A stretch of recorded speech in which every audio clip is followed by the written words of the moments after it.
Os números oficiais de São Paulo mostram uma crise que ninguém está falando, mas que pode colocar a maior metrópole do país em colapso até 2026. Enquanto você vê manchetes sobre recordes de empreendedorismo e investimentos bilionários, os dados reais revelam uma bomba relógio prestes a explodir. São Paulo tem hoje 12 milhões de habitantes concentrados em uma região que já ultrapassou todos os limites de sustentabilidade. A demanda por água vai crescer 20% nos próximos 2 anos, mas a oferta permanece estagnada. Os reservatórios já perderam 30% da capacidade em 2024. E as projeções da Sabesp indicam que mesmo com o investimento de R$ 1 bilhão em saneamento, a cidade pode enfrentar racionamento severo. São Paulo tem hoje 12 milhões de habitantes, concentrados em uma região que já ultrapassou todos os limites de sustentabilidade. O trânsito de São Paulo movimenta 7 milhões de veículos diariamente em uma infraestrutura que foi planejada para a metade disso. O custo econômico dos congestionamentos chega a 50 bilhões de reais por ano, dinheiro que simplesmente desaparece da economia paulista.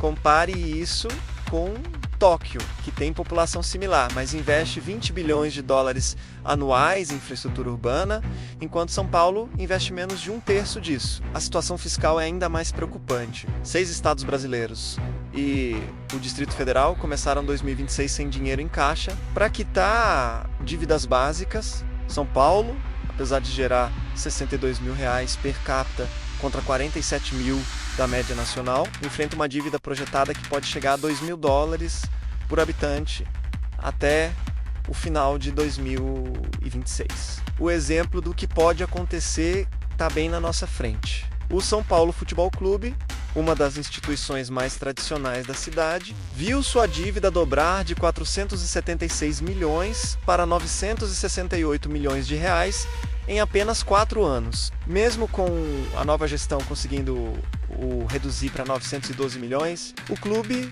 ainda luta para pagar salários atrasados e manter contratos básicos. Agora imagine isso em escala metropolitana. A cidade de São Paulo funciona como uma empresa gigante que gasta mais do que arrecada, mantém infraestrutura defasada e depende cada vez mais de empréstimos para funcionar. A taxa Selic, a 15%, torna qualquer financiamento extremamente caro, criando um ciclo vicioso de endividamento.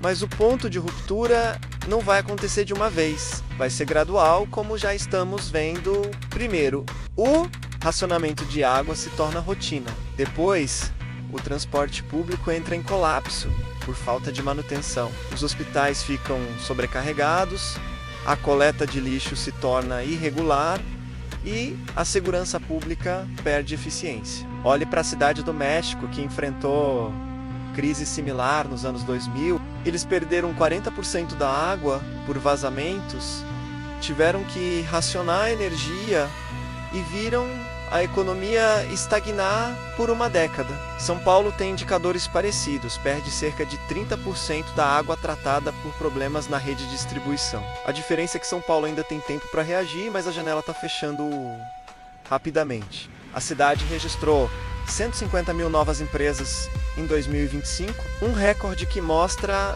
o dinamismo econômico da região. Isso gera empregos, impostos, mas também aumenta a pressão sobre uma infraestrutura já no limite. As soluções existem, mas exigem decisões políticas corajosas que ninguém quer tomar. Privatização completa do saneamento, pedágio urbano para reduzir o trânsito, investimento maciço em transporte público e construção de novas fontes de água. Singapura fez isso e transformou uma cidade-estado sem recursos naturais na metrópole mais eficiente da Ásia.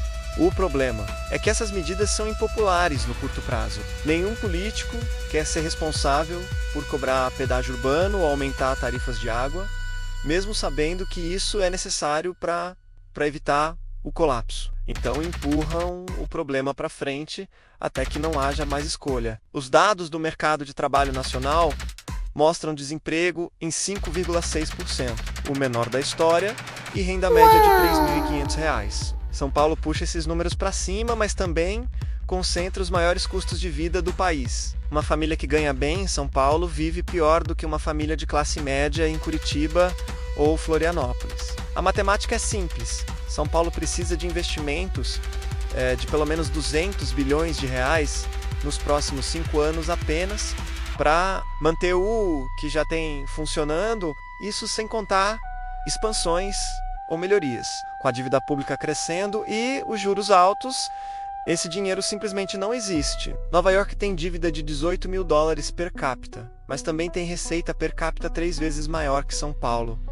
Tóquio deve 10 mil dólares por habitante, mas recicla 80% da água e tem transporte público que funciona com precisão de relógio suíço. São Paulo tem o pior dos dois mundos: alta demanda por serviços públicos e baixa capacidade de financiamento. O cenário mais provável para 2026 não é uma quebra dramática, mas uma deterioração acelerada da qualidade de vida. Mais tempo perdido no trânsito, mais dias sem água, mais problemas de saúde pública, mais violência urbana. A cidade vai continuar funcionando, mas cada vez pior. A boa notícia é que ainda dá tempo de mudar essa trajetória. São Paulo tem o maior PIB do país, a população mais educada, o maior número de empresas inovadoras. O que falta é vontade política para tomar as decisões difíceis antes que seja tarde demais. Você que mora em São Paulo ou conhece alguém que mora, precisa cobrar seus representantes por soluções reais. Não adianta mais empurrar com a barriga. Os números estão aí, as projeções são claras e o tempo está acabando. Compartilhe este vídeo com outros paulistas. Comente suas ideias sobre possíveis soluções e vamos começar um debate sério sobre o futuro da nossa metrópole antes que seja tarde demais. Se você gostou desse vídeo, curtir, comente mudança já em São Paulo. Temos mais vídeos para o seu conhecimento.